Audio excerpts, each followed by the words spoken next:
And then the final course we played was in Marion, North Carolina at this place called North Cove Leisure Club. We've had time to let it settle. I sent out a tweet and I said, I got to let it settle, but North Cove might be the best disc golf property on the face of the earth. Or that I've ever played is how I said it, because I've never played some of the places in Europe and stuff. Yeah. And Trevor, I'll let you talk about the course first. Okay.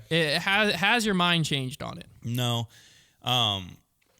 So we obviously, like, we have a pretty good scale for things because we've played Eagles Crossing, which a lot of big time like if you have a guy like Scott Stokely or any other pro that claimed this who has played practically every course under the sun and is going to tell you that Eagles Crossing is the best out there, then like that means we should have a pretty good scale for opinion, at least in our own opinion. It is obviously subjective, but like we have seen the best of the best. You know, we've played Winthrop Golds, like we've played really good courses, or like historic ones too.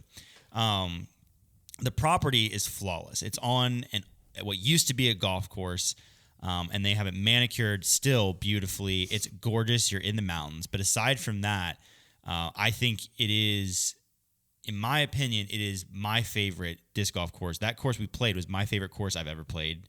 It was just, every hole was fun. It was my kind of style of disc golf, a little more open drives, but with protected greens. And like, it's very fun disc golf because you're watching the disc fly even when you're throwing bad shots. So, and I think it's the best disc golf property out there. I think it's better than Eagles Crossing. And I say that mostly because I think Eagles Crossing has better course design on maybe 70% of the holes, like better man-made features. Yes. And some, Just well, it's beautiful. because they have the water.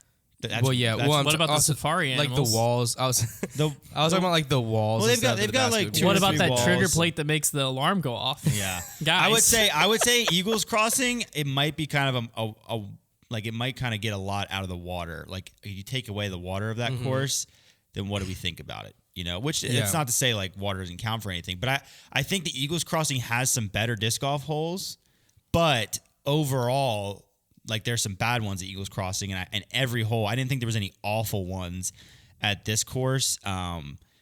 And in my opinion, like if I had to choose to just teleport to a course and play it again, like I'm gonna pick that one over Eagles Crossing. Here's what I'll say. like people need to realize we're not just saying, we're not crapping on Eagles Crossing. We're No. saying Eagles Crossing is an amazing course. This is how highly we think of No, it. yeah, and I'm not even. And when I say my favorite course, I'm not even judging like if I were to host a pro tour, which course would I pick? I'm saying which course have I enjoyed playing the most in my life, and that's it right now. That's what I was gonna say. The Eagles Crossing, I think, is a better course of the two for tour level golf.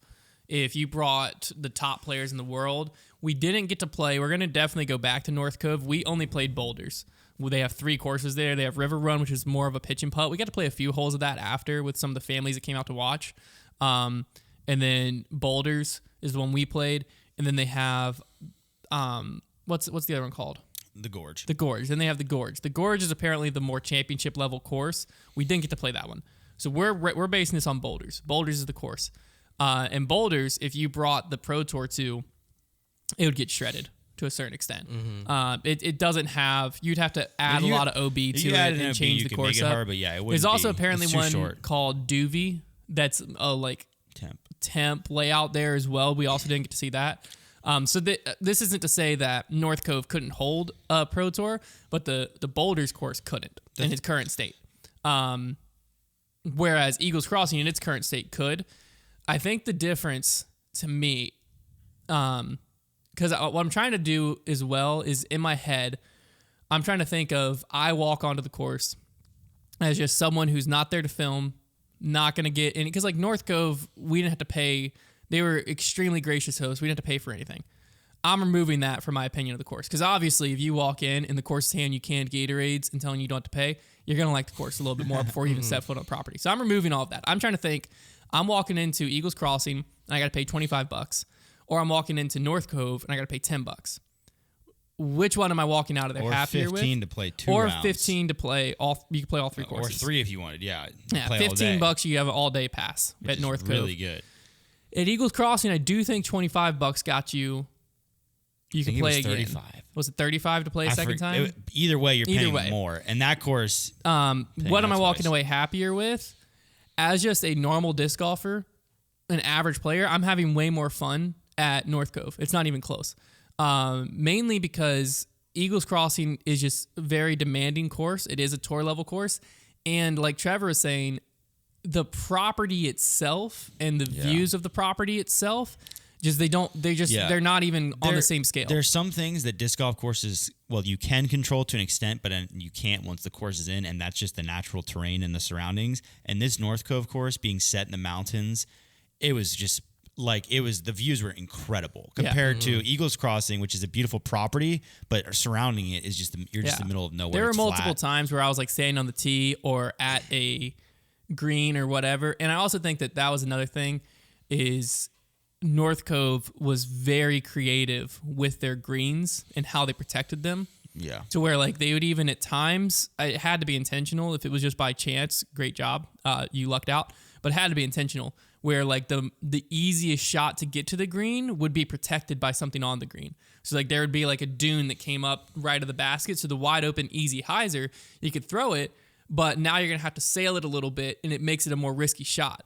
To where like they were very strategic to where there wasn't a single hole that I would say that hole I wish they would change. At Eagles Crossing, I think I could think of one or two that I would wish were slightly different or like somewhat forgettable holes. North Cove, it didn't really have it. But again, personally, I think that now after sitting here, after thinking through it all weekend, I'm ready to say Boulders at North Cove was my favorite course I've ever played. The most fun I've ever had playing disc golf was at that course. But I don't think it's the best course in the world if you're looking at it from like a Pro Tour standard. Yeah. I don't think it's ready for that type of thing. But that being said, could the Gorge or something be? we might just play Maybe. the Gorge and then Maybe. Well, we're definitely going to go back this fall, most likely, and play all three courses, spend like 2 days there, and get a bunch of videos out of it. But yeah, I'm ready to put my stamp of approval on that thing. That thing, I mean, if you're ever near Marion, if you live in Charlotte, I think it's like an hour and a half, 2 hours out, something like that. There is a bed and breakfast at the base of the property as well. Yeah. You can stay there, or we stayed like 20 minutes away at Holiday Inn Express. I would declare it like if you're nearby or if you're just looking to make like a disc golf trip, like a guy's trip or whatever, like that's where you should go because you can stay right there at the base of the property and you can play 3 awesome courses for a pretty affordable rate. And Like since it's in the mountains, I'm sure there's some cheap Airbnbs as well. Yeah. Yeah, and I there's think- also I think it's that a was great another spot. thing too, is there's more to do around There was a lot closer stuff. the North Cove. Yeah. At Eagles Crossing, you're about 25 minutes out from a small town, and that small town was a small town. It had like a KFC, I think, or Wendy's where we stopped. It had like a gas station. There's probably a hotel to stay there. But Marion, there was a lot of like mountain resort type stuff around. So like there's a lake nearby. It seemed like we didn't see any of this, but there were signs to it. There was a lake nearby. We passed by a water park. You're just in the mountains. So there was like hikes to do, stuff like that. There's a lot more to do around it. So if you were making a disc golf specific trip and you were just like, we want to go one place, just park ourselves there for 2-3 days. Not to mention there's 3 courses. It's tough to beat. It's tough Yeah. to beat North Cove, I think. that alone is a huge draw. It's that there's 3 courses on the property. Yeah. Yeah. So there it is. That's the battle. Definitely. That's actually why we're pushing the North Cove one up. We originally were going to go Knoxville, Georgia, and then South Carolina, North Carolina in July. But after playing North Cove, we want that video to come out sooner rather than later. Just because we believe, I think that course deserves a lot more hype than it's getting. It's where the home of college nationals is. And I don't hear enough people talking about Yeah, it. not enough people are talking I don't know about why. Like a lot of people have talked about a lot of other courses, and I've played a lot of those courses. And like, as a normal disc golfer, you're gonna have way more fun That's- and you're just gonna have a way better time at North Cove than a lot of these other That places. is the funny thing is like we've had courses hyped up so many times and we go there and like even if the course is incredible, you can't help but feel slightly let down. And this is the first time that nobody had really hyped this course up. So I was thinking like I saw the pictures, I was like, this is gonna be cool. I knew it was gonna be cool, so I was kind of hyping it up to myself. But we hadn't heard anything, and it just blew me out of the water. Like I was like, "Why isn't anybody talking?" There's about also, this I mean, place? there was a nice. One thing I also liked is there was water features because there was a nice wide riverbed that ran through. Yeah, So it presented danger. A lot of times you're throwing to or having to throw across, but there wasn't a lot of danger of losing discs. So like there was water features and there was things you had to think about. And there's some really thick ivy that you. But could you lose could them in, easily, but- you could lose it there. But I'm saying like as far as in the riverbed, like you No, could get you're- down in there. Yeah, you're not losing a disc in there. So yeah, I'm very excited for this battle. I to mean, come I threw out. I think Trevor's you'll, rock in the middle of the creek twice. So. yeah, I think you'll see what we're talking about once this comes out. If you want to, if you want a sneak preview, you can look at our socials. The clip of Hunter throwing that sick drive that's on like all of our socials right now. That was at. That was on hole 17. Yes, that's at the course. So that's a little sneak preview. There's Yeah. a lot of cool shots like that. Very, very gorgeous course. So yeah, that's the battle, or that's the road trip we went on. Hopefully you enjoy all the Bogey Bro battles that come of it. There's also going to be a vlog posted on our Patreon. If you're not a Heiser Club member, highly recommend joining there. There's a lot of other reasons too, but specifically the little behind the scenes of our whole road trip is going to be posted there. So if you want a little more content, it's going to be pretty entertaining.